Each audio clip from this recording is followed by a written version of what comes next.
Sunday Surefire podcast. I'm your host, the commish. Joining me today is the co-host, Ethan Weaver. Kamish, how we doing? We are doing pretty well, my man. We have the conference title game weekend upon us. Crazy how fast the season flies by, but we are here. We're at the Final Four. We, of course, have the Detroit Lions, the upstart Dan Campbell-led Lions, taking the show on the road to San Francisco to take on the 49ers on the NFC side. And then over in the AFC, we have Aaron's Kansas City Chiefs surviving a thriller up in Buffalo. And now they get to go on the road again this week and go to the Baltimore Ravens, who are the top seed in the AFC. So should be a really fun weekend of football coming up here. I guess what are your quick thoughts on those two games before we start talking about what we did well last week and where we're going for conference finals weekends on the DFS front this week? Yeah, Championship Sunday. I can't believe we're already here. This used to be week one for the Patriots. Unfortunately, those days are long gone. But I think we're gonna see some great football this weekend. I do think the 49ers edge out the Lions, but I do think it's gonna be a good game. I just think it's gonna be tough for the Lions to go into San Francisco and beat them. I know Brock Purdy didn't play too great in the divisional round, but I think he can turn it around against that porous Lions secondary. And when it comes to the Ravens Chiefs, I think the Ravens have a better team, but it is so hard to bet against number 15 Patrick Mahomes. And I thought it was the most almost predictable outcome last week with the Chiefs being the Bills. I just think Josh Allen, the Bills, they always find a way to come up short where Patrick Mahomes and the Chiefs always find a way to win. And I would not be surprised if the Chiefs pull out a victory in Baltimore and we see a Niners Chiefs Super Bowl, a rematch from a few years ago when Jimmy G was at the helm. But I haven't made my decision yet. But what are your quick thoughts? My quick thoughts are that I'm with you on the San Fran game. I think the Detroit's been a really good story. A lot better. They've come along a lot better under Dan Campbell than I gave them credit for going back a couple of years. So good on them for getting this far. But I think that story comes to an end in San Francisco this week. On the AFC side, I like I said, I agree with you last week in terms of Buffalo being Buffalo and losing. But I think the Ravens are just altogether a better football team. And I think that Kansas City is just a little bit short right now compared to where they've been in the past. They're not going to let Travis Kelce go crazy. He's not going to score two touchdowns the way Buffalo let him get off. If Kansas City is going to win, they're going to have to do with other pieces. And I think Baltimore rather, is a tough spot to do that. So I actually think that despite the league wanting Taylor Swift and Travis Kelce and Mahomes in the Super Bowl, I think it's going to be a rematch of the Harbowl that we saw back in 2012. And we're going to get Ravens 49ers. And a lot of new faces in that one from where we were 10 plus years ago, but I think it's going to be chalk walking into the Super Bowl this February. So that's where I'm at on the games. But before we talk anything else about the conference matchups here on Championship Sunday, let's go back and rewind and talk about what we did well in the divisional round last week. You like that? You like that? And I'll jump in here with my told you so's. I took a trip to Stack City and I went with Baker Mayfield, who gave you 28.46. And if you watch the games, you know that the other side of that Stack City was Mike Evans. Starting to get a little bit older, but you still can't stop this guy. He found the end zone and he dropped 31.7 points for managers in DFS on DraftKings. So just always nice when your trips to Stack City pay off. Did you have anything pay off last week, Ethan? I did. I posted my picks in our Discord. I did have Baker Mayfield. He wasn't the guy I discussed in Discord, but my bullish buy was Christian McCaffrey who had 31.8 points. He was basically the team's offense last week, so I was pretty pumped to have him in my lineup. And then I had George Kittle, um, who had 18.1 points, and I believe he was only 5,200. So I was happy to get Kittle in my lineup. My only disappointment was I brought up Jane Reed in Discord, and I was debating between him and Khalil Shakir from Buffalo, and I wish I chose Shakir, even though he was in my lineup. But overall, a pretty good divisional round for all of us.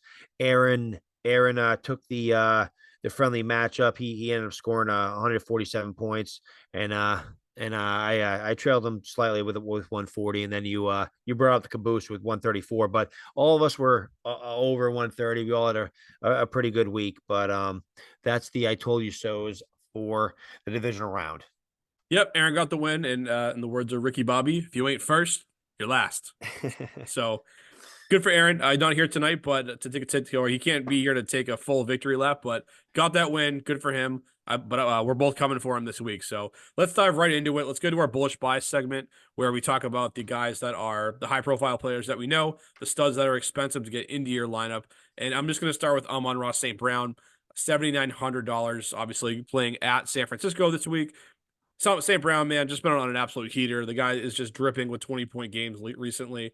Can't stop him. I am leaning into the game script a little bit here. I do think that the 49ers end up winning this game. I think they're actually going to get out ahead relatively early on the Lions, and that's just going to lean the Detroit offense into a pass happy game script, and that's where Amon-Ra St. Brown can feast, especially if he gets some of that off coverage in the second half if the Niners are running the clock out. So I'm just going with him. He's a target magnet. I don't need to do a big sell job on St. Brown, but I'm just plugging him in there. And for $7,900, he was not the most expensive option out there. So I was still able to do just enough gymnastics elsewhere where I have a pretty stable lineup out there. So I guess what do you think on that? And where are you coming in here on your bullish buy? I can't argue against Amon-Ra St. Brown. As I've been saying over and over, he's one of the safest picks week to week. I did not go Amon-Ra St. Brown just because I was trying to stay a little cheaper, but I do think they're going to be playing from behind. The 49ers do let up some yards through the air. So I do think Amon-Ra is going to get his. I mean, even in a down week last week, he still had 8 catches for what, like 77 yards or whatever it was. So I think if the Lions are going to have a chance to beat the Niners, Amon-Ra is going to have a big game. And I think right when they're down, I think Goff is going to lock into his number one target. So I think that's one of the safest bets on the slate with Amon-Ra St. Brown. And that brings me to my bullish buy. And I'm going to go with my guy. He's been my guy all year. And I'm going to go with Brandon Ayuk at 6,900. He's a little under $7,000, which I like that price point. I was trying to kind of get a more balanced lineup, and Brandon Ayuk allowed me to do that. The Detroit Lions are not very good in secondary. They are opponent rank 30 against wide receivers. They're allowing 256.9 pass yards per game, which is good for 31st in the NFL. Deebo Samuel is banged up. He's kind of 50-50 right now, whether he's going to play. And I think Ayuk, especially if Deebo doesn't play, I think he gets peppered with targets and he has a big game. He played 100% of snaps in the divisional round, and the Lions have not been good against outside receivers. So I think Brandon Ayuk feasts. I think he bounces back in a big way. I think him and Purdy have a great connection that sends them into the Super Bowl. So I'm excited to see my guy Brandon Ayuk crush on championship weekend. Yeah, I mean, I'm a big Brandon Ayuk fan too, as we've talked about. Aaron's kind of the low man on the totem pole when it comes to Brandon Ayuk, but obviously we like him a lot. And with Deebo out, that's a good call. I like it a lot. He was a high end WR2 in fantasy football this season, but now you kick Deebo out of the lineup, and I just think more of that work slots his way in this divisional round or in this championship round rather. And so it's a big game, and I think Ayuk and Brock Purdy are going to be up for the challenge. I know we're both. We actually both have that stack in our lineup. We both have Brock Purdy and we both have Brandon Ayuk in our lineups Back this week. City. So hopefully we'll be hearing about that trip to Stack City on the Told You So episode last week. The Detroit defense gives it up. So hopefully we can keep that ball rolling. But speaking of defenses, let's jump over to our two deep segment where we talk about which defenses we want to get into our lineups. And this is an interesting week overall where there's only two games going on, so four defenses to pick from. And with the slate being so tight with so few teams in there, you really got to make some tight decisions if you want to get a really balanced lineup in there. And I think you and I are both on the same page with that. So I know that we're both going with the Detroit Lions defense here for $2,600. I think in an ideal world, this would probably be the last pick that we would make, but just where you are fighting against the salary cap in these matchups, whether you're playing in a tournament or in a head-to-head matchup, you gotta cut corners somewhere. And I'm just kind of willing to sacrifice the defense position in order to get more balance at my receivers and running backs and my tight end spot. So that's kind of how I looked at it. I don't have any, hope that the Lions defense are going to crush by any means, but I'm just kind of punting on that position altogether. Is that more or less where you're at heading into this week? Agree completely. I think with this slate being so tight financially, it was almost a no-brainer for me to just go with the cheapest option. And it's the reason why a guy like CMC was just completely off my board, because it was just too expensive. You start paying up for defense, you start paying up for guys like CMC, you're going to have some very suspect, some Aaron Downtown Brown players in your lineup. Um, but just looking at how these defenses have been playing the last few weeks, none of these defenses have been really high flying in terms of fantasy football points. I mean, Baltimore only scored 4 against Houston last week. The Chiefs put up a goose egg against the Buffalo Bills. And the Niners, I believe, only scored 4 points themselves last week. So it wasn't it wasn't a I mean, obviously a great division round for these defenses, and I don't see much changing. Obviously, with the teams getting better and better every week of the playoffs, so that's why I'm like, I'll punt this and I'll go with the cheapest option, and hopefully the Lions can make some plays. Yeah, it's hopefully we can sneak in like maybe a special teams touchdown, or you never know, maybe we get a strip sack or a pick six. Purdy, as solid as he's been all year, there was an opportunity in the early going in that game against Green Bay where he easily could have thrown a pick six. So maybe he has some postseason jitters, and he gives us one. So that's what we'll be hoping for with the Lions in our lineups. And we've had a lot of agreement so far. Obviously, we were both in on Ayuk as well as Brock Purdy, and now we're in on the Lions defense. But I know when we get to our pick six category now, where we talk about players that are lower down the pecking order in terms of cost to get into your lineup, that we're gonna have some different names in here. So I'll just throw the ball right back to you. Who were you going with as your first buy nothing player here in this category? I'll go with my more expensive player first. I'm going to stick with San Francisco, and I'm going George Kittle at 5,400. I think Kittle is being priced a little low. He was priced at 5,200 last week, and he had a good week with scoring a little over 18. And I think he has another solid performance this week. Uh, George Kittle has been very good when Debo has been out of the lineup with Brock Purdy. Just run through the numbers. In 6 full games without Debo in the lineup with Brock Purdy at the helm, he's had a 24.6% target share, 90.6 yards per game, 25.7% target rate per route run, a 3.31 yards per route run, and 20.1 fantasy points per start. So in a matchup where the Lions struggle mightily stopping opposing receivers and tight ends, I think this sets up Kittle to have a pretty monster day. I'm going with the triple stack with Ayuk, Kittle, and Purdy. I just think Purdy throws the ball over the yard, and I think Kittle and Ayuk are the benefactors of that. So I think at that price point, 5,400, especially if Debo is out, I thought Kittle was a no brainer to get in my lineup. Yeah, fair enough. I mean, Kittle's numbers without Debo in the lineup speak for themselves. Obviously, you just rattled them off, so it's a really good call. If I had a little bit more financial flexibility, I definitely would have done that myself. But I actually ended up going with a different piece of the 49ers passing attack, and I'm going to go with Juwan Jennings for $4,600. Really, just leaning into the fact that Debo Samuel is not going to play in this game. If that's the case, you definitely want to get Jennings in there. He kind of picked up some of the slack in Debo's absence. He had 6 targets last week, turned into over 60 yards, and it's $4,600 here to get him into your lineup. So if he can get you a touchdown, sneak in there, you're definitely going to feel good about it. If not, I think he can still give you a chance in a full PPR format, just based on how poor this Detroit secondary is, man. I mean, like they've been giving it up to these quarterbacks every week. Baker had a big day, Stafford had a big day on Wild Card Weekend.